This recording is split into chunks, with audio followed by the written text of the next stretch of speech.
Hi friends, welcome back. ഫോണുകളിൽ battery life കുറയുന്നത് എല്ലാവരുടെയും പ്രശ്നമാണ്. നമ്മൾ എല്ലാവരും തന്നെ ഫേസ് ചെയ്യുന്നുണ്ടല്ലേ. ഇന്ന് ഈ ഒരു വീഡിയോയിൽ 2022 പുതിയ ഫോണുകളിൽ നമുക്ക് എങ്ങനെയാണ് ബാറ്ററി നല്ല രീതിക്ക് സേവ് ചെയ്യാൻ പറ്റുക. പുതിയ ഫോണെന്നല്ല, ഏത് ഫോണാണെങ്കിലും ആ ഫോണിൽ ബാറ്ററി ഓൾമോസ്റ്റ് ഡബിൾ ആക്കുന്ന രീതിയിൽ നല്ല രീതിക്ക് ഇമ്പ്രൂവ് ചെയ്യാൻ പറ്റുന്ന ഒരു 5-6 ട്രിക്കുകളാണ് നമ്മൾ പറഞ്ഞുതരാൻ പോകുന്നത്. ഈ സംഗതികൾ നിങ്ങൾക്കൊരു ബാറ്ററി ലൈഫ് ഇഷ്യൂ നേരിടുന്നുണ്ടെങ്കിൽ തീർച്ചയായിട്ടും ചെയ്തു നോക്കുക. റിസൾട്ട് എന്ത് തന്നെയായാലും കമന്റ് ചെയ്യാൻ മറക്കണ്ട. വീഡിയോ ഇഷ്ടപ്പെട്ടാൽ ലൈക്ക് ചെയ്യുക, ഷെയർ ചെയ്യുക. നിങ്ങൾക്ക് മാത്രമല്ല നിങ്ങളുടെ സുഹൃത്തുക്കൾക്കും തീർച്ചയായിട്ടും യൂസ്ഫുൾ ആവും. അതുകൊണ്ട് ഷെയർ ചെയ്യാൻ മറക്കണ്ട. നമ്മുടെ ചാനൽ ഇതുവരെയായിട്ട് സബ്സ്ക്രൈബ് ചെയ്തിട്ടുണ്ടെങ്കിൽ മറക്കാതെ സബ്സ്ക്രൈബ് ചെയ്ത് വെച്ചോളൂ. അപ്പോൾ നമുക്ക് തുടങ്ങാം. എന്തൊക്കെയാണ് ഇതിലെ പ്രധാനപ്പെട്ട ചേഞ്ചുകൾ നമ്മൾ വരുത്തേണ്ടത് നമ്മുടെ ഫോണിൽ നല്ല രീതിക്ക് ബാറ്ററി ലൈഫ് കിട്ടാൻ? ആദ്യത്തെ കാര്യം, ബാറ്ററി ഒപ്റ്റിമൈസേഷൻ എന്ന ഒരു സെറ്റപ്പ് എല്ലാ ഫോണുകളിലും ഉണ്ട്. ഇപ്പോൾ പ്രത്യേകിച്ചും എല്ലാ പുതിയ ഫോണുകളും നല്ല രീതിക്ക് ഇംപ്രൂവ്ഡ് ആയ രീതിയിൽ ഇത് വന്നിട്ടുണ്ട്. ജസ്റ്റ് സെറ്റിംഗ്സിൽ കയറിയിട്ട് സെർച്ച് ചെയ്താൽ മതി ബാറ്ററി ഒപ്റ്റിമൈസേഷൻ, അല്ലെങ്കിൽ ബാറ്ററി സെക്ഷനിൽ നിങ്ങൾ പോയി നോക്കിയാൽ അഡ്വാൻസ്ഡ് സെറ്റിംഗ്സിൽ ഈ സംഗതി കാണാൻ പറ്റും. പല ഫോണിൽ പലയിടത്തായിരിക്കുമെങ്കിലും ഈ ഒരു സംഗതി നിങ്ങൾ അന്വേഷിച്ച് കണ്ടെത്തുക. ഇതുപോലെ ഇരിക്കും ഒപ്റ്റിമൈസ് ബാറ്ററി യൂസ് എന്നുള്ളൊരു സെക്ഷൻ നിങ്ങൾക്ക് കാണാൻ പറ്റും. അത് ക്ലിക്ക് ചെയ്ത് കഴിഞ്ഞാൽ ഓരോ ആപ്പുകളും നമുക്ക് ഏതൊക്കെയാണ് ബാറ്ററി ലെവലിൽ നമുക്ക് ഒപ്റ്റിമൈസ് ചെയ്യേണ്ടത് എന്ന് വെച്ചാൽ അതൊക്കെ നമുക്ക് അങ്ങനെ ഒപ്റ്റിമൈസ് ചെയ്യാം. ഞാനിവിടെ കാണിക്കാം.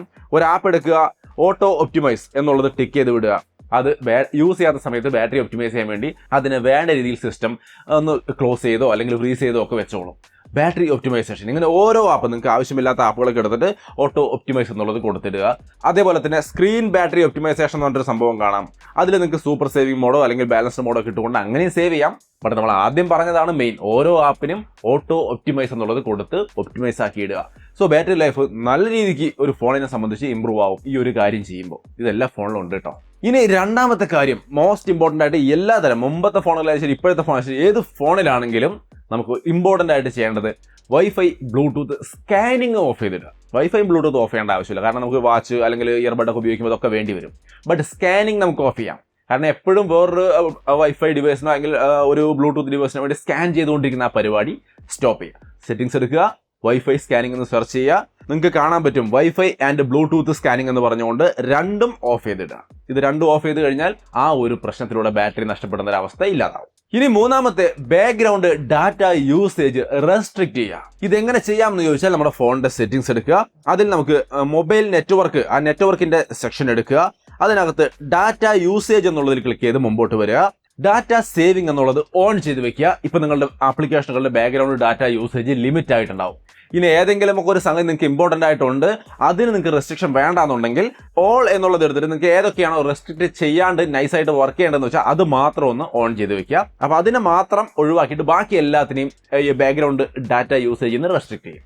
സോ ഈ ഒരു സംഗതി ചെയ്യുന്നതിലൂടെ നമുക്ക് ബാറ്ററിയും ലാഭിക്കാം, ഡാറ്റ യൂസേജും ഡാറ്റയും ലാഭിക്കാൻ സാധിക്കും. സോ മറക്കാതെ ഇത് ചെയ്ത് വെക്കുക. ഇനി മെയിനായിട്ട് പലരും ശ്രദ്ധിക്കാതെ അസാൾട്ടായിട്ട് വിടുന്ന ഒരു കാര്യമാണ് വൈബ്രേഷൻ ഫീഡ്ബാക്ക്. ഫോൺ റിംഗ് ചെയ്യുമ്പോൾ വൈബ്രേഷൻ വരുന്നത്, അല്ലെങ്കിൽ കീബോർഡിൽ ടൈപ്പ് ചെയ്യുമ്പോൾ വൈബ്രേഷൻ വരുന്നത്, അങ്ങനെ പല തരത്തിലുള്ള വൈബ്രേഷനുകളുണ്ട്. ഈ വൈബ്രേഷനുകൾക്കൊക്കെ വൈബ്രേഷൻ മോട്ടോർ വർക്ക് ചെയ്യും, അതിനുവേണ്ടി ഒരു എക്സ്ട്രാ പവർ ചിലവാകുകയും ചെയ്യുന്നുണ്ട്. സോ നിങ്ങൾക്ക് ഈ വൈബ്രേഷൻ ആവശ്യമില്ല എങ്കിൽ തീർച്ചയായിട്ടും ഓഫ് ചെയ്യുക. ബാറ്ററി ലൈഫ് കൂടാൻ വേണ്ടി നല്ലൊരു വർക്ക് അത് നമുക്ക് ചെയ്തു തരും. സോ തീർച്ചയായിട്ടും വൈബ്രേഷൻ ഓഫ് ചെയ്യാൻ പറ്റുമെങ്കിൽ ഇപ്പം തന്നെ ഓഫ് ചെയ്തോളൂ. ബാറ്ററി ലൈഫ് കുറച്ചും കൂടി ബെറ്റർ ആയിട്ട് നിങ്ങൾക്ക് തീർച്ചയായിട്ടും കിട്ടും. ഇനി അടുത്തതായിട്ട്, ഇപ്പോഴത്തെ ഫോണുകളെല്ലാം നല്ല high refresh rate 90 hertz 120 hertz ഇത് നമ്മൾ ചോദിച്ചു വാങ്ങിക്കുന്ന ഒരു കാര്യമാണ്. ബട്ട് ബാറ്ററി ലൈഫ് കൂടുതൽ വേണമെന്നുള്ള ആൾക്കാരെ സംബന്ധിച്ച് ഈ സംഗതി ഒന്ന് ഓഫ് ചെയ്യാം. അതായത് ഡിസ്പ്ലേ സെറ്റിംഗ്സിൽ കയറിയിട്ട് റീഫ്രഷ് റേറ്റിന്റെ സെക്ഷനിൽ എത്തിയിട്ട് സ്റ്റാൻഡേർഡ്, അതായത് 60 ഹെർട്സ് സ്റ്റാൻഡേർഡ് ആക്കി ഇടുക. ഓട്ടോ കൊടുക്കണ്ട. സ്റ്റാൻഡേർഡ് ഇട്ട് കഴിഞ്ഞാൽ എന്താ ഗുണം എന്ന് ചോദിച്ചാൽ നമുക്ക് നോർമലി 60 ഹെർട്സിലേ വർക്ക് ചെയ്യുള്ളൂ. നിങ്ങൾക്ക് ആ ഒരു 120 ഹെർട്സ് സ്മൂത്ത്നെസ് കിട്ടിയത് കൊണ്ട് പ്രത്യേകിച്ചൊന്നും തോന്നുന്നില്ല എങ്കിൽ നേരെ 60 ഹെർട്സിലേക്ക് എടുത്തിടുക. അതോടുകൂടി അതായത് സ്റ്റാൻഡേർഡ് ആക്കി ഇടുക. ഒരു ഇഷ്യൂ ഇല്ല, ബാറ്ററി ലൈഫ് നല്ല രീതിക്ക് നമുക്ക് അവിടെ സേവ് ചെയ്യാൻ വേണ്ടിയിട്ട് സാധിക്കും. സോ ഇത് ആവശ്യാനുസരണം നിങ്ങളുടെ താല്പര്യം അനുസരിച്ച് എനേബിൾ ചെയ്യുക, ഡിസേബിൾ ചെയ്യുക. സ്റ്റാൻഡേർഡ് ആണ് ബാറ്ററി ലൈഫ് ഏറ്റവും കൂടുതൽ കിട്ടാൻ നല്ലത്. ഇനി അടുത്തൊരു സെക്ഷൻ നമ്മൾ ഏറ്റവും ഇമ്പോർട്ടൻ്റ് ആയിട്ട് ചെയ്യേണ്ടത്, നമ്മുടെ ഫോണിൽ വരുന്ന അനാവശ്യ നോട്ടിഫിക്കേഷനുകൾ ഓഫ് ചെയ്യുക. അത് ഓഫ് ചെയ്യുന്നത് എങ്ങനെയാണെന്ന് ഇവിടെ കാണിച്ചു തരാം. ഈ നോട്ടിഫിക്കേഷൻ വരുമ്പോൾ നിങ്ങൾക്ക് അത് ആവശ്യമില്ലാത്തതാണ് എന്ന് കണ്ടു കഴിഞ്ഞാൽ ആ നോട്ടിഫിക്കേഷനിൽ ഒന്ന് ടാപ്പ് ചെയ്ത് പിടിച്ചു കഴിഞ്ഞാൽ ടേൺ ഓഫ് നോട്ടിഫിക്കേഷൻ എന്നുള്ള ഓപ്ഷൻ വരും. എല്ലാ ഫോണിലും ഇത് വരുന്നുണ്ട്. സോ ധൈര്യമായിട്ട് ആ ടേൺ ഓഫ് കൊടുത്ത് ആ ഒരു ആപ്പിൻ്റെ നോട്ടിഫിക്കേഷനുകൾ നമുക്ക് ഓഫ് ചെയ്തിടാം. അതോടുകൂടി ആ ഒരു ആപ്ലിക്കേഷനിൽ നിന്ന് നമുക്ക് നോട്ടിഫിക്കേഷനുകൾ വരില്ല. സോ നോട്ടിഫിക്കേഷൻ വരുന്നതിലൂടെ നമുക്ക് നഷ്ടപ്പെടുന്ന ബാറ്ററിയെ നമുക്ക് അവിടെ സേവ് ചെയ്യാൻ സാധിക്കും. സോ ആവശ്യമില്ലാത്ത ആപ്പുകളെല്ലാം ഓഫ് ചെയ്യേണ്ട. ആവശ്യമില്ലാത്തതാണെന്ന് കണ്ടു കഴിഞ്ഞാൽ നിങ്ങളത് ഓഫ് ചെയ്തിടുക. ആപ്പ് തുറക്കുമ്പോൾ നോട്ടിഫിക്കേഷൻ നമുക്ക് കിട്ടിക്കോളുമല്ലോ. സോ അത് വലിയ വിഷയമില്ല. സോ അത് കൃത്യമായിട്ട് ഓഫ് ചെയ്ത് വെക്കുക. സോ ഈ ഒരു 6 കാര്യങ്ങൾ ചെയ്യുമ്പോൾ തന്നെ നിങ്ങളുടെ ഫോണിൽ ഒരുവിധം നല്ല രീതിക്ക് ബാറ്ററി ലൈഫ് കിട്ടും. ഇനി ഒരു കാര്യം കൂടി, അത് നിങ്ങൾക്ക് എല്ലാവർക്കും അറിയാവുന്നതായിരിക്കും, AMOLED ഡിസ്പ്ലേ ഉള്ള ഫോൺ ആണെങ്കിൽ തീർച്ചയായിട്ടും ബ്ലാക്ക് തീം, ബ്ലാക്ക് വാൾപേപ്പറൊക്കെ ഉപയോഗിക്കുകയാണെങ്കിൽ ആ ഒരു ഫോണിൽ നല്ല രീതിക്ക് ബാറ്ററി സേവ് ചെയ്യാൻ വേണ്ടിയിട്ട് സാധിക്കും. കാരണം AMOLED ഡിസ്പ്ലേ ഉള്ള ഫോണുകളിൽ ബ്ലാക്ക് കാണിക്കാൻ ആ ഏരിയയിലത്തെ ലൈറ്റും പ്രവർത്തനവും എല്ലാം ഓഫ് ചെയ്യാണ് ചെയ്യുന്നത്.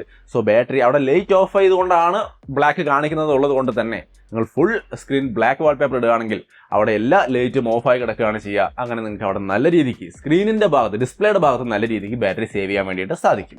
സോ ഈ ഒരു സമയത്ത് ഏറ്റവും ഇമ്പോർട്ടൻ്റ് ആയിട്ട് ഇനി ചെറിയ ചെറിയ സംഭവങ്ങൾ ഒരുപാട് ചെയ്യാനുണ്ട്, ബട്ട് എങ്കിലും മെയിനായിട്ട് ഇത്രയും കാര്യങ്ങൾ ചെയ്തിട്ടാൽ തന്നെ നിങ്ങളുടെ ബാറ്ററി, ഫോണിൻ്റെ ബാറ്ററി നല്ല രീതിക്ക് ഇമ്പ്രൂവ് ആവും. ചെയ്ത് നോക്കുക. ചെയ്ത് നോക്കിയിട്ട് അഭിപ്രായങ്ങൾ തീർച്ചയായിട്ടും കമൻറ്റായിട്ട് ഷെയർ ചെയ്യുക. വീഡിയോ ഇഷ്ടപ്പെട്ടാൽ ലൈക്ക് ചെയ്യുക, ഷെയർ ചെയ്യുക. നമ്മുടെ ചാനൽ ഇതുവരെയാണ് സബ്സ്ക്രൈബ് ചെയ്തിട്ടുണ്ടെങ്കിൽ മറക്കാതെ സബ്സ്ക്രൈബ് ചെയ്ത് വെക്കുക. വീണ്ടും മറ്റൊരു വീഡിയോ ആയിട്ട് കണ്ടുമുട്ടാം. ബൈ.